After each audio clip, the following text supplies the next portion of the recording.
दुर्योधन ने दुर्वासा की सेवा के बदले में क्या मांगा? दुर्वासा ने भागने का निश्चय क्यों किया? द्रौपदी ने कृष्ण को दुर्वासा से रक्षा के लिए किस तरह पुकारा? क्या वास्तव में कृष्ण ने सहदेव को दुर्वासा को बुलाने के लिए जाने से रोका था? क्या बी आर चोपड़ा के महाभारत सीरियल ने इस घटना को दिखाया वह पूरा सच था? पूरा सच जानने के लिए आज के महाभारत के द्रौपदी हरण पर्व के इस एपिसोड को पूरा अंत तक देखिए।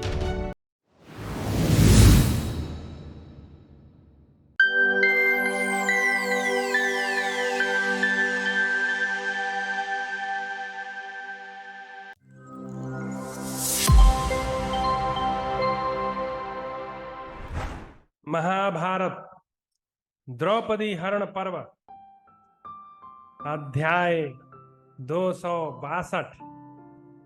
दुर्योधन का महर्षि दुर्वासा को आतिथ्य सत्कार से संतुष्ट करके उन्हें युधिष्ठिर के पास भेजकर प्रसन्न होना।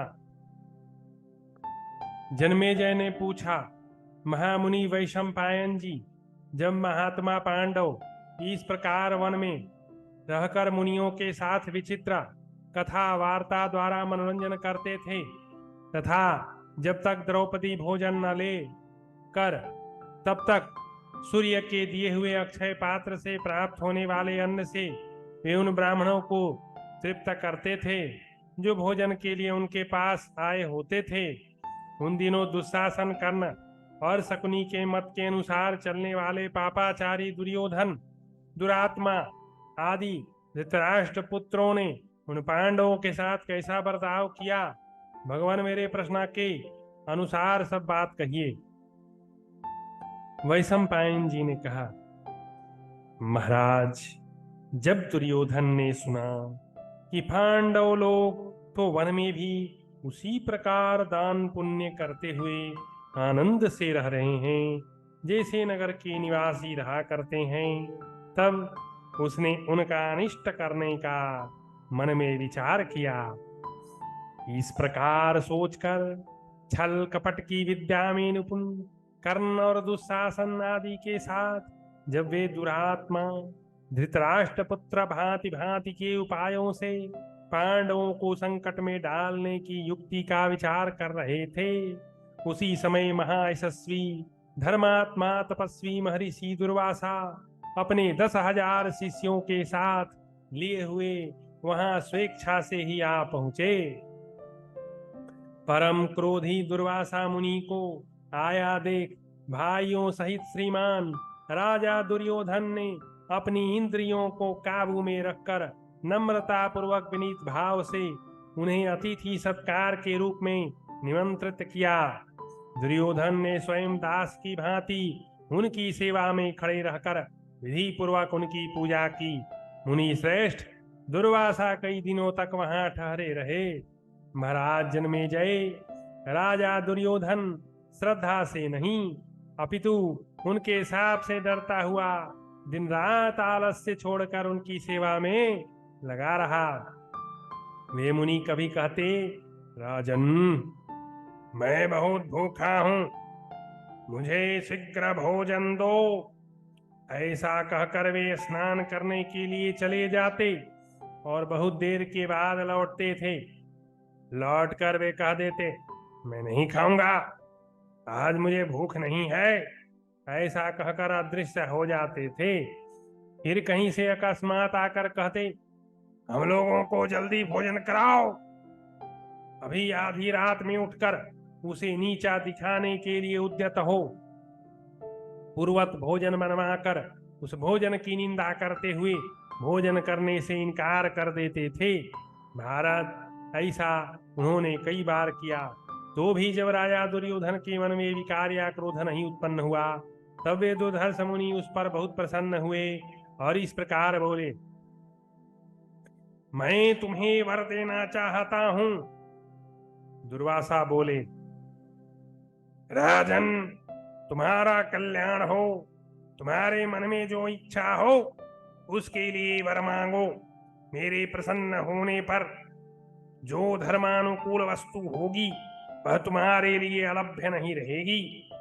वैशंपायन जी कहते हैं, जन्मेजय, शुद्ध अंतःकरण वाले महर्षि दुर्वासा का यह वचन सुनकर दुर्योधन ने मन ही मन ऐसा समझा मानो उसका नया जन्म हुआ हो। मुनि संतुष्ट हो तो क्या मांगना चाहिए, इस बात के लिए कर्ण और दुशासन आदि के साथ उसकी पहले से सलाह हो चुकी थी।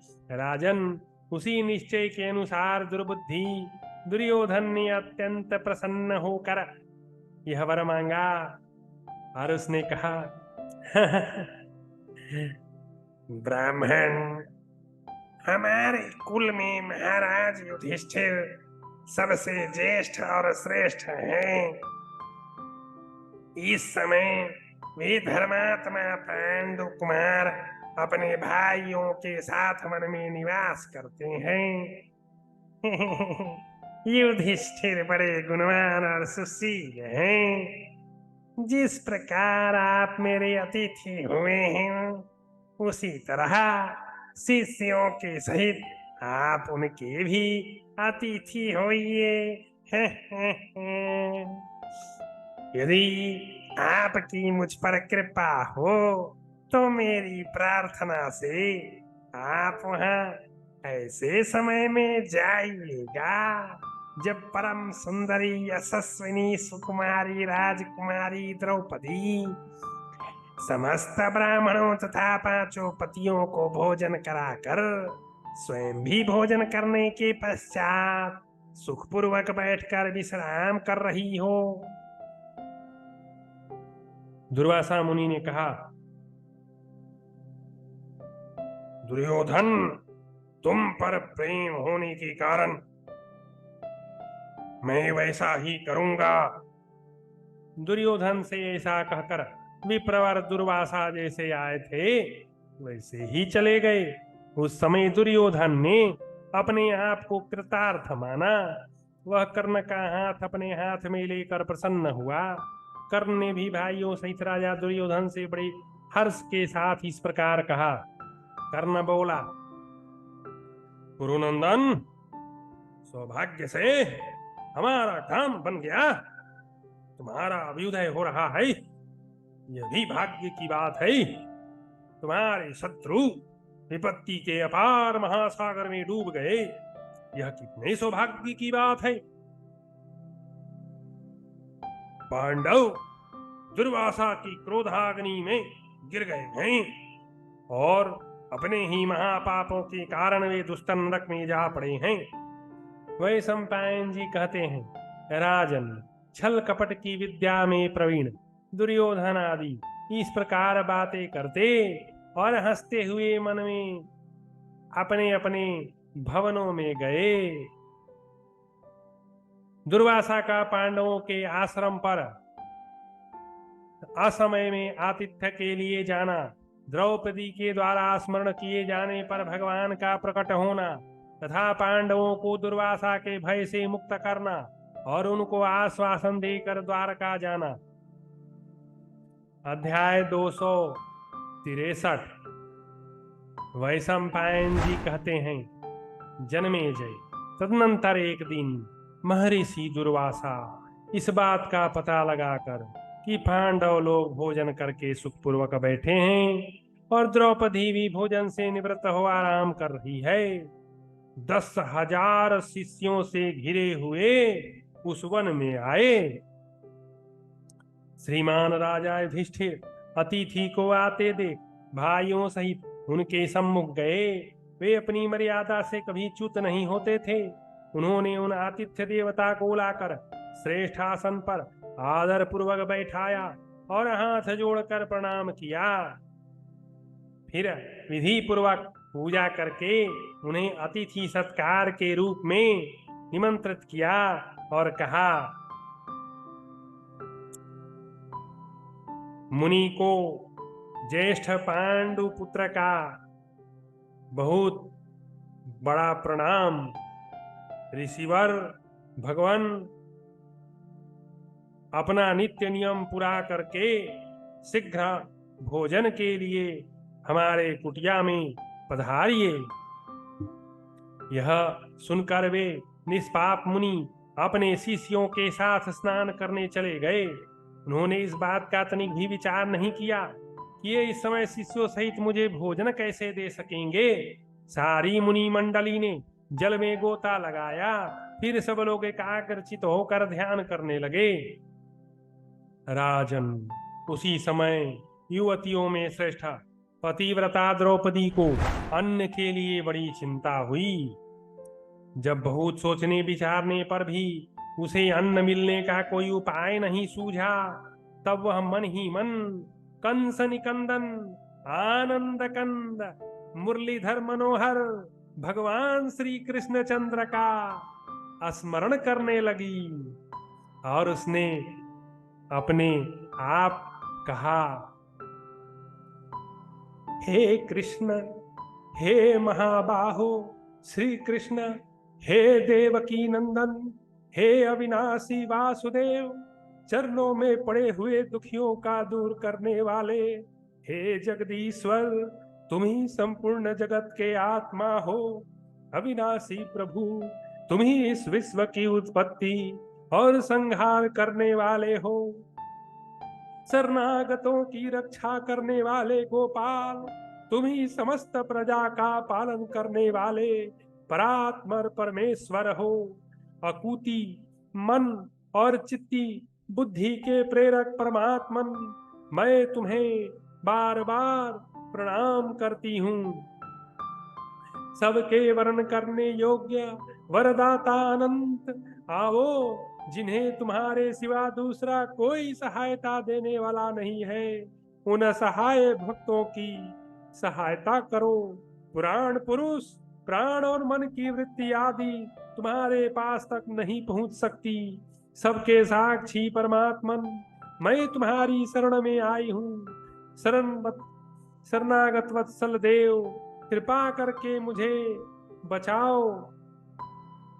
नील कमल दल के समान श्याम सुंदर, कमल पुष्प के भीतरी भाग के समान किंचित लाल नेत्रों वाले पीतांबरधारी श्री कृष्ण, तुम्हारे वक्षस्थल पर कौस्तुभक मणिमय आभूषण शोभा पाता है।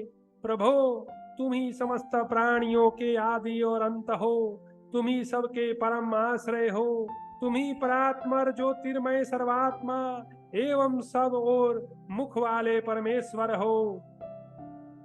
ज्ञानी पुरुष, तुम्हें ही इस जगत का परम बीज, संपूर्ण संपदाओं की निधि बतलाते हैं। देवेश्वर, यदि तुम मेरे रक्षक हो तो मुझ पर सारी विपत्तियां टूट पड़े तो भी मुझे उनसे भय नहीं है। भगवान, पहले कौरव सभा में दुशासन के हाथ से जैसे तुमने मुझे बचाया था, उसी प्रकार इस वर्तमान संकट से भी मेरा उद्धार करो। वैशंपायन जी कहते हैं, द्रौपदी के इस प्रकार स्तुति करने पर अचिंत्य गति परमेश्वर देवाधिदेव जगन्नाथ भक्तवत्सल भगवान केशव को यह मालूम हो गया कि द्रौपदी पर कोई संकट आ गया है। फिर तो सैया पर अपने पास ही सोई हुई रुक्मिणी को छोड़कर तुरंत उठ खड़े हुए और वहां आ पहुंचे। भगवान को आया देख द्रौपदी को बड़ा आनंद हुआ। उसने प्रणाम करके दुर्वासा मुनि के आने का सारा समाचार कह सुनाया। तब भगवान श्री कृष्ण ने द्रौपदी से कहा, कृष्ण, इस समय मुझे बड़ी भूख लगी है। मैं भूख से पीड़ित हो रहा हूं। पहले मुझे जल्दी भोजन करा, फिर सारा प्रबंध करती रहना। उनकी यह बात सुनकर द्रौपदी को बड़ी लज्जा हुई। वह बोली, भगवान, सूर्य नारायण की दी हुई बटलोही से तभी तक भोजन मिलता है जब तक मैं भोजन न कर लूं। देव, आज तो मैं भी भोजन कर चुकी, अतः अब उसमें अन्न नहीं रह गया है। यह सुनकर कमल नयन भगवान श्री कृष्ण ने द्रौपदी से फिर कहा, कृष्ण, मैं तो भूख और थकावट से आतुर हो रहा हूं और तुझे हंसी सूझ रही है। यह परिहास का समय नहीं है। जल्दी जा और बटलोई लाकर मुझे दिखा। इस प्रकार हट करके भगवान ने द्रौपदी से बटलोई मंगवाई। उसके गले में जरा सा साग लगा हुआ था। उसे देखकर श्री कृष्ण ने लेकर खा लिया और द्रौपदी से कहा, ओ, ओ, इस साग से संपूर्ण विश्व के आत्मा यज्ञ भोक्ता सर्वेश्वर भगवान श्री हरि तृप्त और संतुष्ट हो। इतना कहकर सबका क्लेश दूर करने वाले महाबाहो भगवान श्री कृष्ण सहदेव से बोले, सहदेव, तुम शीघ्र जाकर मुनियों को भोजन के लिए बुला लाओ। नृपश्रेष्ठ, तब महायशस्वी सहदेव देव नदी में स्नान के लिए गए हुए उन दुर्वासा आदि सब मुनियों को भोजन के निमित्त बुलाने के लिए तुरंत गए। वे मुनि लोग उस समय जल में उतरकर अघमर्षण मंत्र का जप कर रहे थे। सहसा उन्हें पूर्ण तृप्ति का अनुभव हुआ। बार बार अंदर से युक्त डकारें आने लगी। यह देख के वे जल से बाहर निकले और आपस में एक दूसरे की ओर देखने लगे। सबकी एक सी अवस्था हो रही थी। वे सभी मुनि दुर्वासा की ओर देखकर बोले,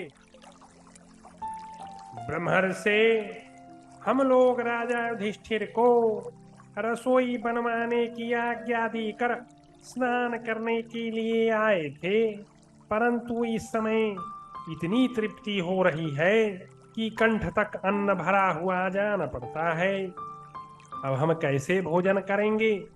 हमने जो रसोई तैयार करवाई है वह व्यर्थ होगी। इसके लिए हमें क्या करना चाहिए? दुर्वासा बोले, वास्तव में व्यर्थ ही रसोई बनवाकर हमने राजर्षि युधिष्ठिर का महान अपराध किया है। कहीं ऐसा ना हो कि पांडव क्रूर दृष्टि से देखकर हमें भस्म कर दें। ब्राह्मणों, परम बुद्धिमान राजा अम्बरीश के प्रभाव को याद करके मैं उन भक्तजनों से सदा डरता हूँ जिन्होंने भगवान श्री हरि के चरणों का आश्रय ले रखा है। सब पांडव महामना धर्मपरायण विद्वान सूरवीर व्रतधारी तथा तपस्वी हैं। वे सदा सदाचार पालन तथा भगवान वासुदेव को अपना परम आश्रय मानने वाले हैं। पांडव कुपित होने पर हम सबको उसी प्रकार भस्म कर सकते हैं जैसे रुई के ढेर को आग। अतः शिष्यों, पांडवों से बिना पूछे ही तुरंत भाग चलो, भाग चलो, भाग चलो। वैशंपायन जी कहते हैं, जन्मेजय, गुरु दुर्वासा मुनि के ऐसा कहने पर वे सब ब्राह्मण पांडवों से अत्यंत भयभीत हो दसों दिशाओं में भाग गए। सहदेव ने जब देव नदी में उन श्रेष्ठ मुनियों को नहीं देखा, तब वे वहां के तीर्थों में इधर उधर खोजते हुए विचरने लगे। वहां रहने वाले तपस्वी मुनियों के मुख से उनके भागने का समाचार सुनकर सहदेव युधिष्ठिर के पास लौट आए और सारा वृत्तांत उनसे निवेदन कर दिया। तदनंतर मन को वश में करने वाले सब पांडव उनके लौट आने की आशा से कुछ देर तक उनकी प्रतीक्षा करते रहे। पांडव सोचने लगे, दुर्वासा मुनि अकस्मात आधी रात को आकर हमें छल तो न देंगे? दैवस प्राप्त हुए इस महान संकट से हमारा उद्धार कैसे होगा? इसी चिंता में पड़ के वे बार बार लंबी सांस खींच रहे थे। उनकी यह दशा देखकर वासुदेव, मुरली मनोहर भगवान श्री कृष्ण ने युधिष्ठिर की आदि अन्य सब पांडवों को प्रत्यक्ष दर्शन देकर कहा। श्री कृष्ण बोले, कुंती कुमारो, परम क्रोधी महर्षि दुर्वासा से आप लोगों पर संकट आता जानकर द्रौपदी ने मेरा स्मरण किया था, इसलिए मैं तुरंत यहाँ आ पहुंचा हूँ। अब आप लोगों को दुर्वासा मुनि से तनिक भी भय नहीं है। वे आपके तेज से डरकर पहले ही भाग गए हैं। जो लोग सदा धर्म में तत्पर रहते हैं वे कभी कष्ट में नहीं पड़ते। अब मैं आप लोगों से जाने के लिए आज्ञा चाहता हूँ। पहले यहाँ से मैं द्वारकापुरी को जाऊंगा। आप लोगों का निरंतर कल्याण हो। वैशंपायन जी कहते हैं, जन्मेजय, भगवान श्री कृष्ण का यह कथन सुनकर द्रौपदी सहित पांडवों का चित्त स्वस्थ हुआ। उनकी सारी चिंता दूर हो गई और वे भगवान से इस प्रकार बोले, विभो गोविंद, तुम्हें अपना सहायक और संरक्षक पाकर हम बड़ी बड़ी दुस्तर विपत्तियों से उसी प्रकार पार हुए हैं जैसे महासागर में डूबते हुए मनुष्य जहाज का सहारा पाकर पार हो जाते हैं। तुम्हारा कल्याण हो। इसी प्रकार भक्तों का हित साधन किया करो। पांडवों के इस प्रकार कहने पर भगवान श्री कृष्ण द्वारकापुरी को चले गए। महाभाग जन्मेजय, तत्पश्चात द्रौपदी सहित पांडव प्रसन्न चित हो वहां एक वन से दूसरे वन में भ्रमण करते हुए सुख से रहने लगे। राजन, यहाँ तुमने मुझसे जो कुछ पूछा था वह सब मैंने तुम्हें बतला दिया। इस प्रकार दुरात्मा धृतराष्ट्र पुत्रों ने वनवासी पांडवों पर अनेक बार छल कपट का प्रयोग किया, परंतु वह सब व्यर्थ हो गया। इस प्रकार से महाभारत वन पर्व के अंतर्गत द्रौपदी हरण पर्व में दुर्वासा की कथा विषयक 263वां अध्याय पूरा हुआ।